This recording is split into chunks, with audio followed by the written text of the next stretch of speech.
이 시간 우리에게 주신 하나님의 말씀은 에베소서 2장 13절에서 19절까지의 말씀이 되겠습니다. 에베소서 2장 13절에서 19절까지의 말씀을 한 절씩 함께 교독하겠습니다. 이제는 전에 멀리 있던 너희가 그리스도 예수 안에서 그리스도의 피로 가까워졌느니라.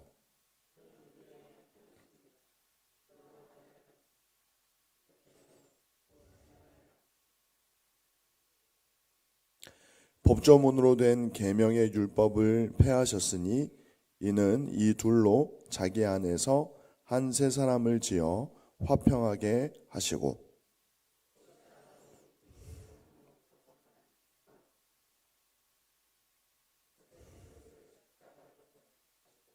또 오셔서 먼 데 있는 너희에게 평안을 전하시고 가까운 데 있는 자들에게 평안을 전하셨으니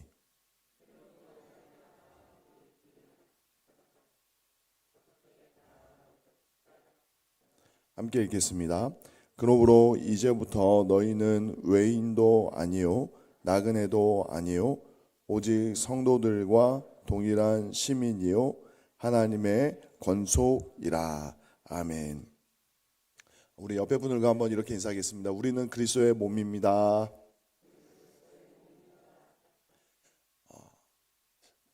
우리가 점점 이렇게 신앙생활하기가 어려운 세상을 살아가고 있습니다. 신앙생활 어렵다라는 것이 무엇이냐면 뭐 교회를 다니는데 큰 핍박이 있거나 박해가 있다라는 것이 아니라 정말 하나님의 말씀대로 믿음을 따라 살아가기가 점점 어려운 세상 가운데 우리가 살아가고 있다라는 표현이 좀 더 정확하겠습니다. 조금만 옛날을 생각해 보면 한 30년 또는 40년, 50년 전만 생각해 보더라도 큰 가족이 대가족을 이루어서 함께 먹고 함께 자고 함께 생활하는 것이 익숙하던 시절이 있었습니다. 농사를 하더라도 혼자서는 할 수 없기 때문에 같이 하고 장사를 하더라도 혼자는 할 수 없기 때문에 함께하고 교회 일을 하더라도 무슨 일을 하든지 모이는 것이 그때가 더 지금보다 어떤 육체적으로나 어떤 생활 형편에서 더 쉬웠다라고 이야기할 수 없을 만큼 굉장히 고단하고 힘든 생활 속에서도 함께 어우러져서 일하고 먹고 교회를 돌보는 것이 쉬웠던 때가 있었습니다. 그때도 왜 갈등이 없겠습니까? 그때도 왜 힘들고 어려운 일들이 없었겠습니까마는 지금보다는 더 함께 마음을 모으고 함께 신앙생활하기가 더 쉬웠다라는 거죠. 어떤 의미에서 그렇습니까? 지금 현대사회에 살아가는 사람들은 혼자 사는 것이 익숙한 사람들입니다. 하나님은 좋은데 교회에서 함께 어우러져 신앙생활하는 것은 싫은 사람들이 의외로 많습니다.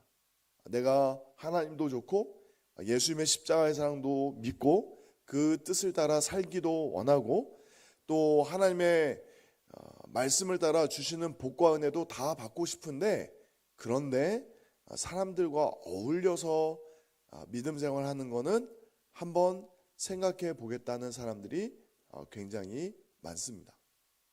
여러 가지 이유가 있겠지만 자신의 익명성을 보장받으면서 그냥 혼자 편안하게 믿음 생활을 하고 싶은 사람들이 점점 많아지기 때문에 상대적으로 대형 교회에 많은 사람들이 몰린다라고도 이야기할 수 있습니다. 그런데 우리가 이때 하나님의 말씀을 있는 그대로 듣고 순종해야 되는 자리에 서 있습니다. 마태복음 16장 24절에 예수님 분명히 말씀하셨습니다. 예수께서 이르시되 누구든지 나를 따라오려거든 자기를 부인하고 자기 십자가를 지고 나를 따를 것이니라 라고 말씀했습니다. 여기서 자기를 부인한다라는 것은 자기의 뜻과 생각을 내려놓고 예수님의 말씀을 있는 그대로 듣고 순종하겠다라는 의미인데, 본인의 개인적인 신앙적 결단과 어떤 신앙의 순수성만을 의미하는 것이 아니라 나는 혼자가 아니라 공동체로서 하나님 앞에 부르심을 받았고 그 공동체 안에서 하나님의 나라와 영광을 위해서 함께 헌신하겠다라는 결단도 신앙 안에, 신앙의 본질 안에 이미 포함되어 있는 것입니다. 그런 의미에서 오늘 우리가 함께 읽은 에베소서의 말씀은 교회를 특별히 잘 설명하고 또 교회 안에서 참된 신앙의 공동체를 우리가 어떻게 이루어가야 되는지를 명확하게 말씀하고 있습니다. 오늘 본문에 앞선 에베소서 1장 22절과 23절에는 이렇게 말씀했습니다. 또 만물을 그의 발 아래 복종하게 하시고 그를 만물 위에 교회의 머리로 삼으셨느니라. 교회는 그의 몸이니 만물 안에서 만물을 충만하게 하시는 이의 충만함이니라 라고 말씀했습니다. 신앙의 본질 자체가 복음의 의미 안에서 이미 우리는 그리스도의 몸으로 부르심을 받았습니다. 내가 좋던지 싫던지 우리는 예수 그리스도 안에 있으며 우리는 한 사람 한 사람이 하나의 생명체를, 하나의 생명을 이루면서 살아가고 있다라는 사실을 기억하셔야 됩니다. 그러한 맥락 속에서 오늘 본문 2장 13절은 이렇게 시작합니다. 이제는 전에 멀리 있던 너희가 그리스도 예수 안에서 그리스도의 피로 가까워졌느니라. 지금은 신분제 사회도 아닙니다. 주인과 종이 있는 것도 아니고 자유인과 노예가 있는 시대도 아닙니다.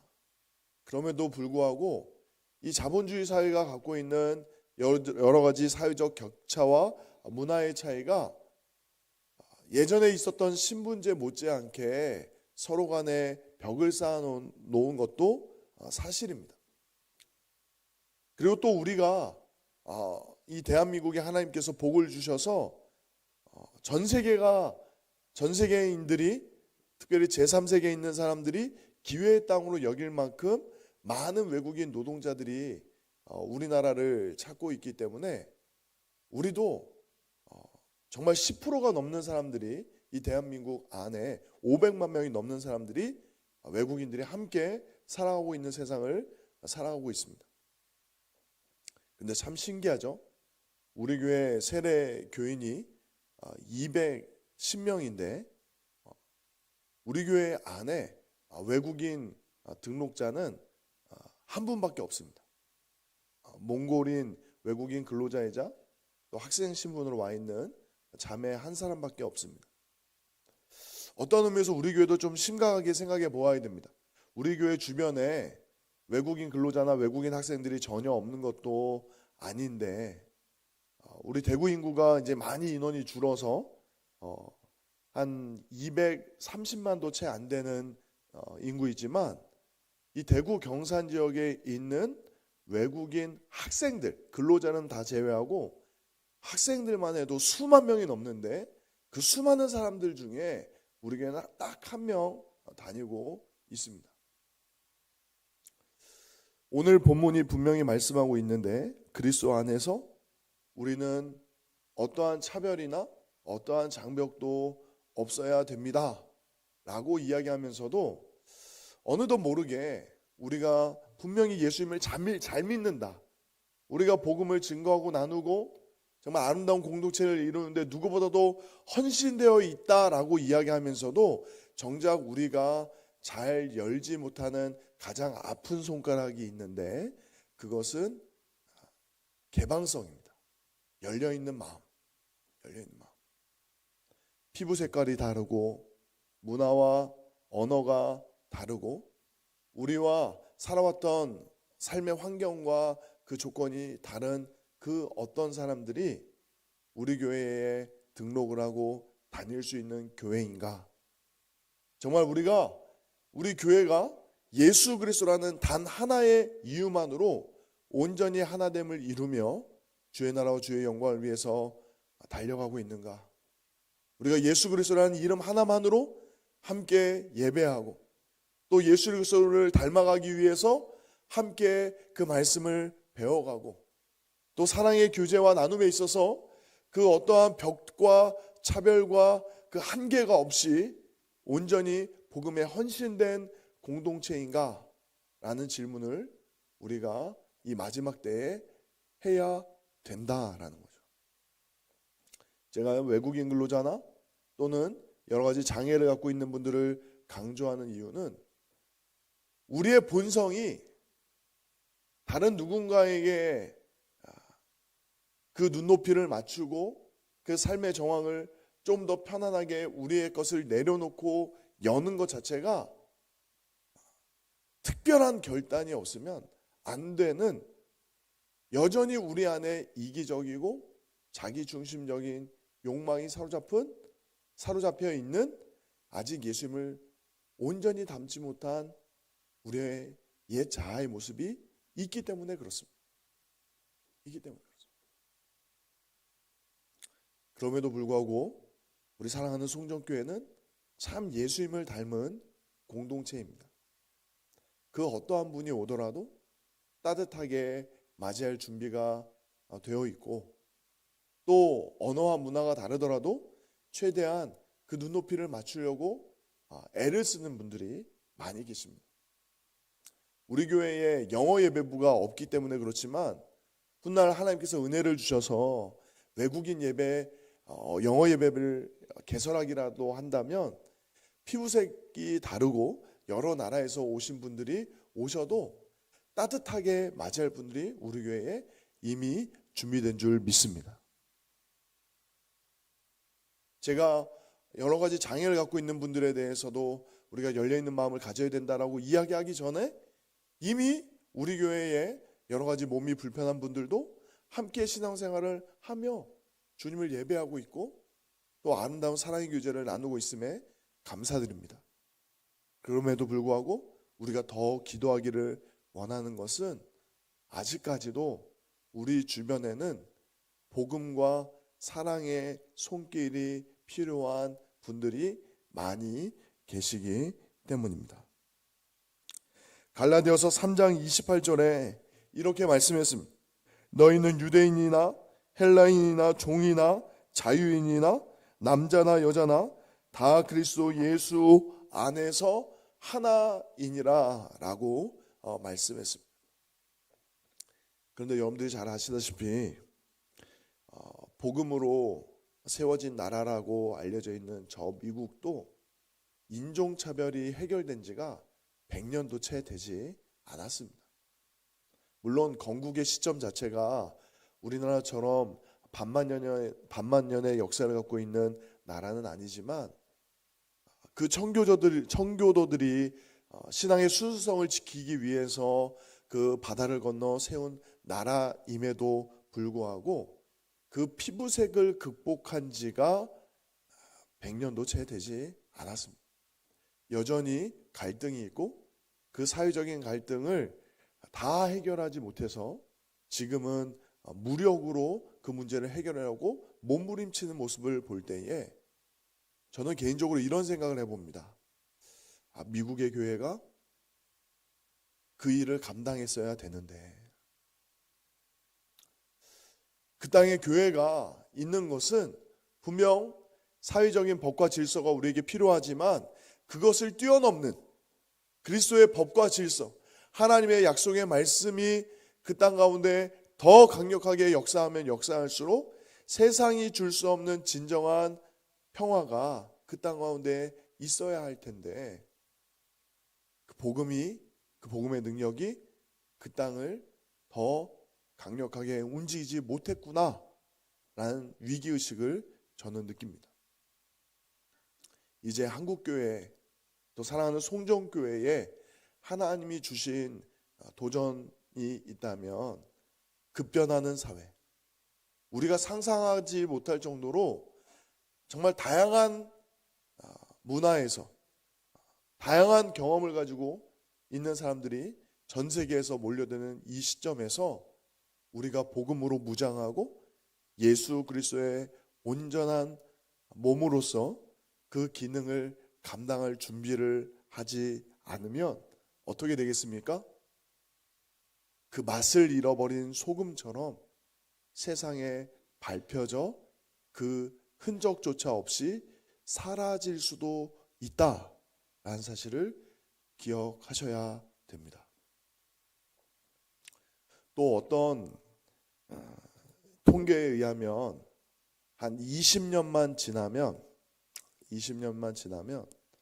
우리 대한민국 사회의 40%가 만 65세 이상의 어른들로 이루어진 나라가 될 수 있다라고 이야기합니다.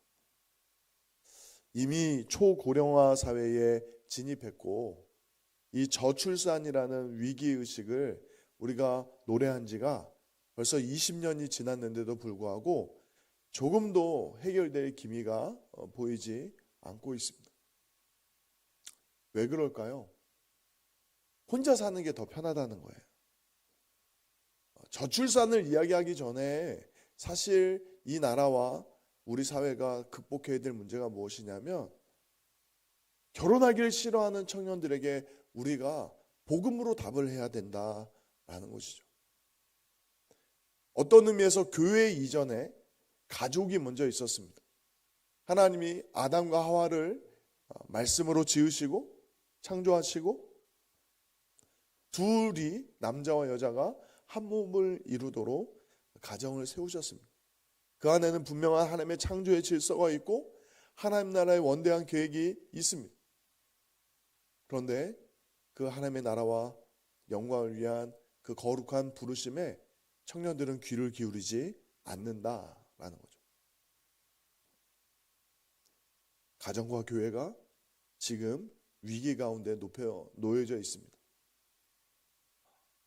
하나님께서 우리에게 주신 분명한 축복, 공동체의 축복, 예수 그리스도 안에서 아름다운 공동체를 이루며 사랑과 헌신으로 서로에게 봉사하며 교제하며 삶을 나누는 것이 정말 우리가 이 땅 가운데서도 이 죄 많은 세상 가운데서도 작은 천국을 이루며 살아갈 수 있는 하나님의 복의 질서인데 그 복과 은혜를 그 은혜의 기회를 너무 놓쳐가는 자리에 우리가 서 있습니다. 그러므로 우리는 깨어서 기도해야 됩니다.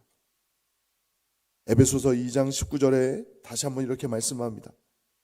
그러므로 이제부터 너희는 외인도 아니요 나그네도 아니요 오직 성도들과 동일한 시민이요 하나님의 권속이라.